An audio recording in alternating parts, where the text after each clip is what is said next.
নমস্কার বন্ধুরা, ছোটোখাটো রান্নাঘরে আপনাদের স্বাগত। আজকে আমি বানাবো কাজুলি মাছের চচ্চড়ি। কাজুলি মাছ কে কে খেয়েছেন অতি অবশ্যই কমেন্টে জানাবেন কে কে খান।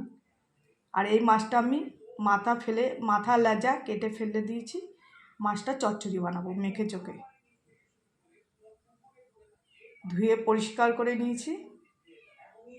আর মাছটা রান্না করার জন্য সব রকম সবজি কেটে নিয়েছি।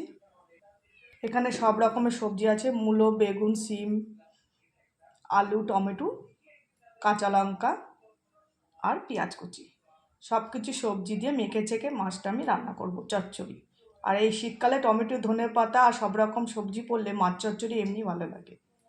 তা চলুন রেসিপিটা শুরু করে দিই। এদিকে কড়াই গরম করতে দিয়ে দিয়েছি। মাছ চচ্চড়ি রান্না করার জন্য দিয়ে দেবো পরিমাণ মতো তেল।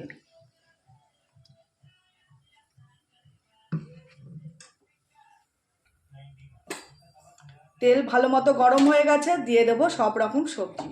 বলেছি মেখে চেখে মাছটা রান্না করব, তাই সব রকম সবজি আমি একসাথেই দিয়ে দেবো।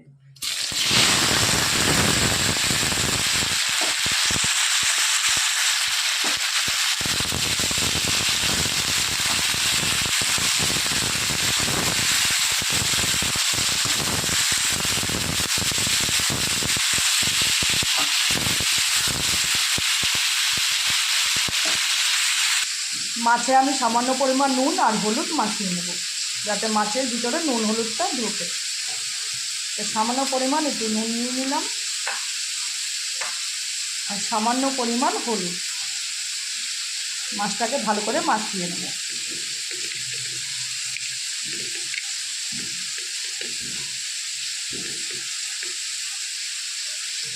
মাছে আমি নুন হলুদ মাখিয়ে নিয়েছি।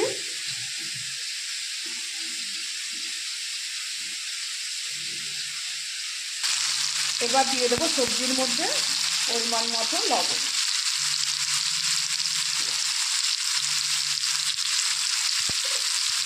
আর দিয়ে দেবো পরিমাণ মতো হলুদ।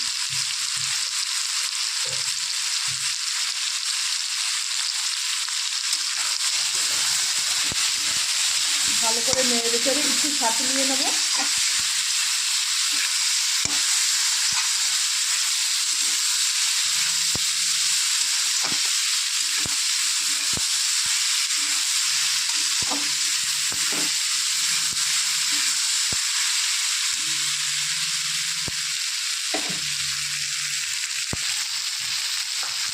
দিয়ে দেবো সামান্য পরিমাণ হলুদ, সামান্য পরিমাণ জিরে গুঁড়ো আর লঙ্কার গুঁড়ো।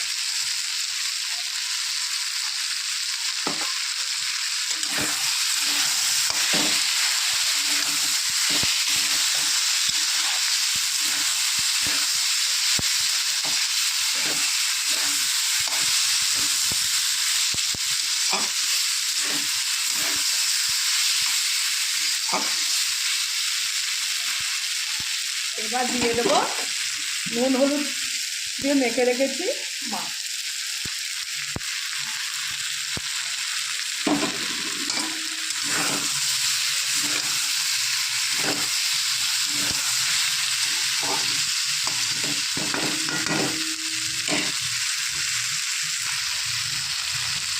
এবার দিয়ে দেবো পরিমাণ মতো জল।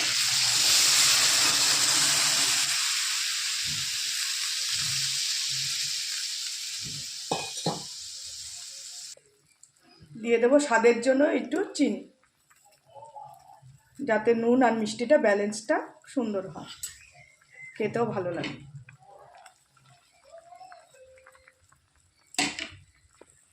এবার একটা ঢাকনি দিয়ে আমি ঢেকে দেবো।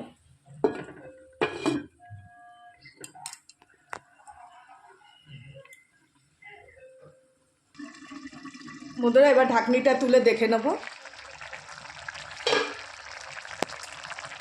দেখুন মাছ চচ্চড়ি প্রায় হয়ে গেছে, একদম মাখা মাখা, সব সবজিও সেদ্ধ হয়ে গেছে। আর নুন মিষ্টি আমি দেখে নিয়েছি মাঝখানে একবার। এবার নামানোর আগে দিয়ে দেবো কুচনো ধনে পাতা কুচি।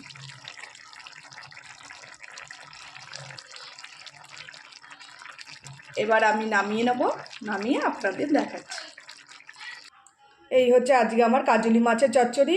যদি ভালো লেগে থাকে একটা লাইক কমেন্ট শেয়ার করে দেবেন, আর কমেন্টে জানাবেন রেসিপিটি কীরকম লাগলো। নমস্কার, সবাই ভালো থাকবেন, সুস্থ থাকবেন।